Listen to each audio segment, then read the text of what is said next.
And we are back here on Salam Media for this special broadcast. I am your presenter today, Abdullah Moswis, and we are joined by our last guest for this broadcast, who will cover with us a different angle to the events that are still unfolding in the wider sort of Middle Eastern region.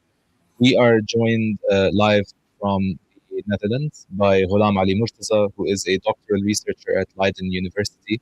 Assalamu alaikum, Ghulam Ali. It's nice to see you. Yeah, walaikum salam. Nice to see you too, Abdullah, and Ramazan Mubarak. Ramadan Mubarak to you too, of course. May Allah accept our fasts and our efforts all.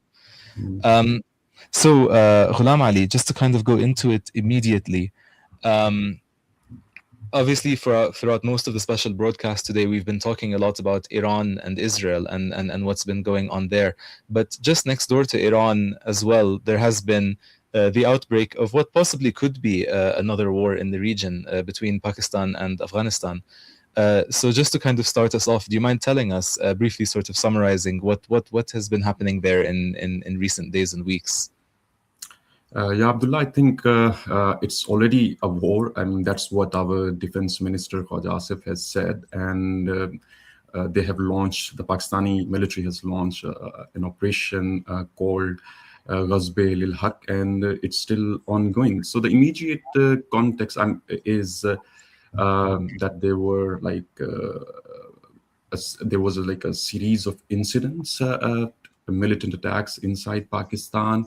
The latest, one that occurred on 6th February. So, suicide bomber blew himself in a Shia mosque, killing 36 worshippers when they were offering their Friday prayers.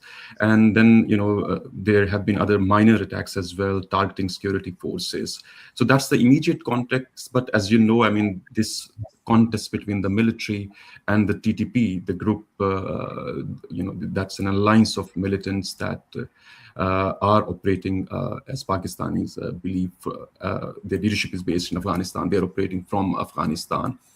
So yeah, and this has been going on for like more than now 2 decades. There have been military operations.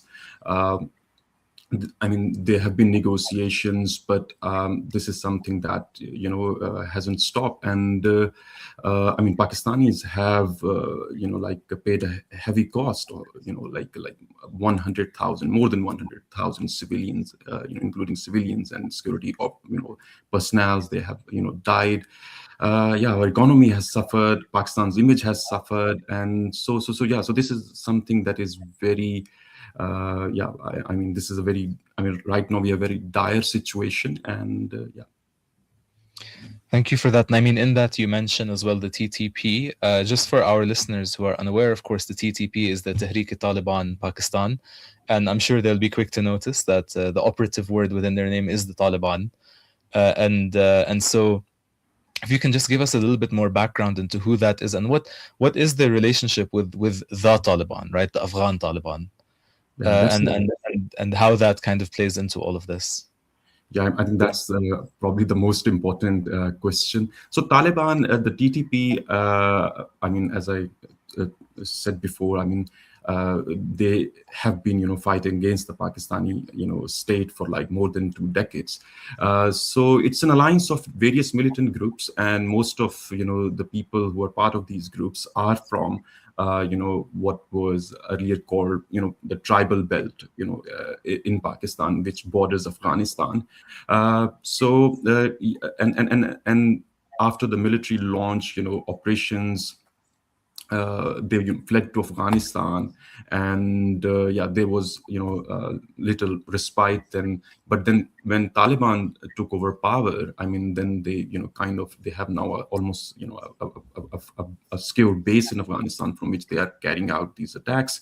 Their relationship with Afghanistan is that I mean they're ideological bedfellows, I would say, and the most important thing, because I mean, the whole point of TTP existence is that they think that they want.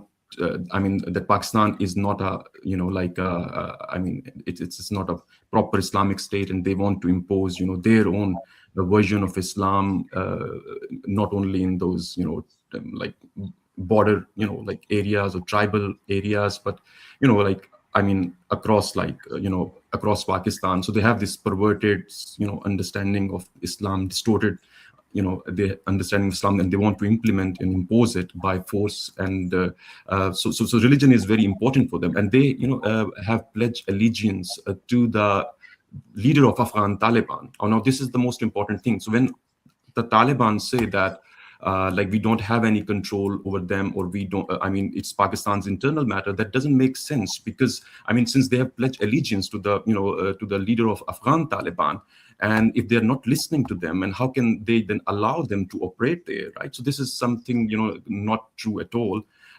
And that's, the real issue. So if they wanted to control them, if they wanted them to stop these attacks, they could easily do that. Just, through a religious, like, religious injunction, they could just do that, and the Pakistani Taliban would, then be forced not to, carry out these attacks. But it seems that, I mean, the Afghan Taliban do not want that to happen, and that's something, I mean, that's at the heart of the issue.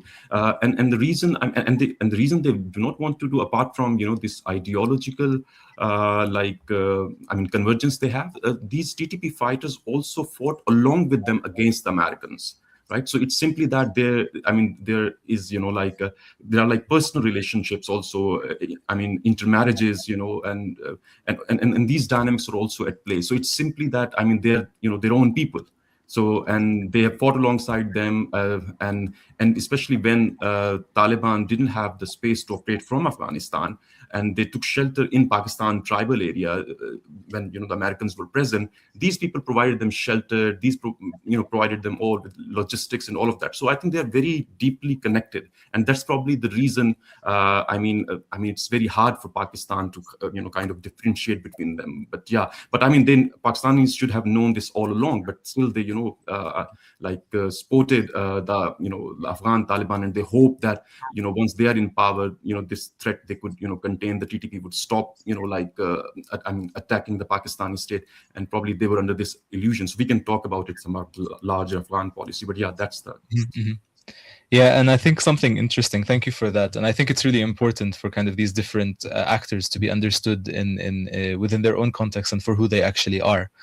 And an interesting thing that was mentioned earlier on in the broadcast by one of our previous guests, Naeem Jina, was that after Pakistan struck Kabul recently, which I think is a big development in and of itself, Donald Trump, US President Donald Trump, released a statement, of course, taking Pakistan's side on the matter. Whereas, as you would expect, of course, India, took the side of Afghanistan because they, will typically do that against Pakistan. But interestingly, Israel also kind of came out in support of the Afghan position alongside India. And so this is kind of an interesting dynamic in and of itself, of a little bit of a split between President Donald Trump and, of course, Israeli Prime Minister Benjamin Netanyahu. Do you see, how, first of all, how would you explain that? But then secondly, like, do you see a link between this kind of emergent situation over there between Kabul and Islamabad and what's going on right now with Iran and Israel? Yeah, I mean, there is definitely an indirect connection. So that's another, dimension, Abdullah. I mean, you're familiar with this region. I would again say this has to do with the India-Pakistan conflict. I mean, these developments, between Pakistan and Afghanistan right now. Even, I mean, before the Taliban, took over power there was like this like Ashraf Ghani and all of these people were running Afghanistan, the Republican period. I mean, India had like 4 consulates in Afghanistan and 1 embassy in Kabul. I mean, Afghanistan is such a small country. I mean, like, its trade with like India would be, since, I mean, it depends, it's a landlocked country. I mean, even if Indian goods have to be transported to Afghanistan, they have to be transported, through Pakistan, right? So its economy, it is not that strong, but still it had. So, I mean, what was the reason? So Pakistanis believe that these, I mean, consulates, were being used by the Indian intelligence agencies to destabilize Balochistan, where a very, intense insurgency is going on. And like, although, like, I mean, I would say that it's a failure of the Pakistani state to deal politically with Balochistan issue, and Baloch people have legitimate grievances, but there is this dimension also that India is actually exploiting the situation. It is destabilizing the region, and they continue to operate from there. So, and now with, after Taliban took over power, and after our relationship deteriorated with the Taliban, so they have got closer, India and Afghanistan. And imagine Modi regime, who present groups like Taliban to simply tarnish the image of Islam, to label Islam as a as a medieval sort of thing. And about the way the image of Islam is tarnished by like these Modi and other right wing forces in India. And they have got so closer, and that's something that Pakistanis believe, that now Afghanistan is being used to destabilize Pakistan's two provinces. And there's an attempt by India to fragment Pakistan. So there are these and Pakistanis are actually seeing not this as an this whole development as just confined to the Taliban. They are seeing the hand of India behind all of this. So this is something that is there. And since now, India and like Israel have also they have been having like really good ties, but they have further strengthened it. Pakistanis are concerned about all of this, and Israeli weaponry was used when Pakistan and India had this confrontation. It's totally understandable that because there is another connection apart from India, Taliban, Israel connection. There is Emirati connection as well, which is again a very, I think, interesting aspect of this, because Taliban are also close. Certain factions in Taliban are also close to Emiratis. So that is also another connection. And Pakistan, has formed a kind of alliance with Saudis, Qataris, and Turks. So that's a different formation we can see emerging. And Iran, of course, Pakistan doesn't want any pro-Israeli regime, installed in Iran, precisely for this reason, because it borders Balochistan, the province that is, going through this insurgency and a lot of violence. And for Pakistan, it's an existential threat. And if pro-Israeli regime comes to power in like Tehran, so and that would mean that a pro-Indian regime, and then India would have like a direct access, to this troubled region, and it could pose, like, as I've been saying, truly an existential threat to Pakistan. So these all concerns, all these dynamics are at play in these recent developments. Thank you so much, Ghulam Ali. It's been a pleasure to have you with us and to hear these insights. And of course, there's still so much more that we could actually talk about with regards to this. Of course, for example, like the role played by India's access to the Chabahar port in Iran. Key among them, of course, kind of the situation there on the Pakistan-Iranian border, and what that could possibly signal and represent. But unfortunately, I've been asked to wrap it up there. Inshallah, we will get another chance to speak about that in more detail. Thank you so much, Abdullah, for inviting me. Yeah. Absolutely, it was a privilege to have you. Wishing you, of course, a blessed Ramadan. May Allah accept your fast and your efforts. And inshallah, we'll speak again soon. Yeah. Thank you so much, Ghulam Ali Murtaza, a PhD researcher at Leiden University in the Netherlands.